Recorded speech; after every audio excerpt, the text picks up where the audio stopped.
What's up, everyone? My name's Tam, and you're tuned in to Tam Talks. And I just wanted to pop in really quick. Happy MLK Jr.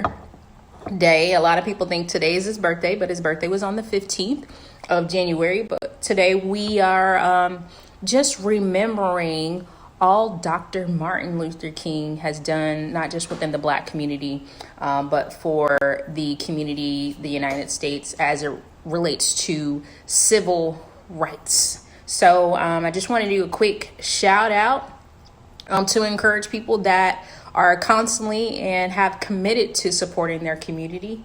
Please keep doing what you're doing. I have a video of MLK talk about social and economic injustice that we are actually experiencing today. So I'm super excited to share this. So more so importantly, I want to ask you guys this question. I just kind of love this fro look on me. I'm designing clothes right now. It gives me this. Anyway, so back to what we're going to talk about. So I'm going to ask you, what are your thoughts and opinions on reparations? I really want to know, so please put your comments below because I'm going to share mine. So my thoughts and opinions as it relates to reparations is more so aligned with what MLK is actually going to tell you here in just a moment when I play the video. And I'm going to tell you that I am pro reparations. Why am I pro reparations? Well, I'm glad you asked. I'm very much pro reparations because for over 400 years, going into where we are today as a Black individual, Blacks are still receiving injustices as it relates to economic and financial hardships. And why do I say that? Still as today, Black people don't even make $1. Black women make about 60 cents to a Black man's 80 cents to a white person's dollar. So what does that mean? It doesn't matter if we're degreed. It doesn't matter if we get our foot in the door and actually do the job. We're still making less than our counterparts. So why is that? Why are we still suffering the same injustice? Why have we worked so many years and not actually got paid for the hard work that we put in? Our ancestors haven't done it. And yet today, here it is, 2021, and we're still having to face the same lack of equity.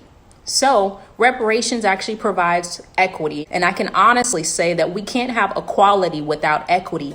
Equity, closing the wealth gap, is the great equalizer. That's why I'm very much pro reparations. So I'll go ahead and let you listen to MLK and what he has to say, because he'll answer and going to connect the dots to a lot of the things that most people ask. Yeah, there were immigrants that come to this country and they've received and they've done and they've Black people are the only people that have been captured on American soil and forced to work without payment.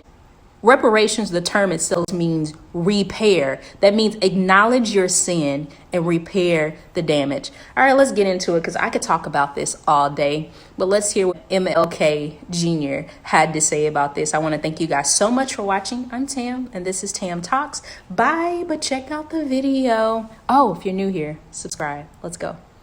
I mean, every other group that came as an immigrant somehow, not easily, but somehow got around it. Is it just the fact that Negroes are Black? White America must see that no other ethnic group has been a slave on American soil. That is one thing that other immigrant groups haven't had to face. The other thing is that the color became a stigma. American society made the Negro's color a stigma. America freed the slaves in 1863 through the Emancipation Proclamation of Abraham Lincoln, but gave the slaves no land or nothing in reality, and as a matter of fact, to get started on. At the same time, America was giving away millions of acres of land in the West and the Midwest, which meant that there was a willingness to give the white peasants from Europe an economic base. And yet it refused to give its Black peasants from Africa, who came here involuntarily in chains and had worked free for 244 years, any kind of economic base. And so emancipation for the Negro was really freedom to hunger. It was freedom to the winds and rains of heaven. It was freedom without food to eat or land to cultivate, and therefore it was freedom and famine at the same time.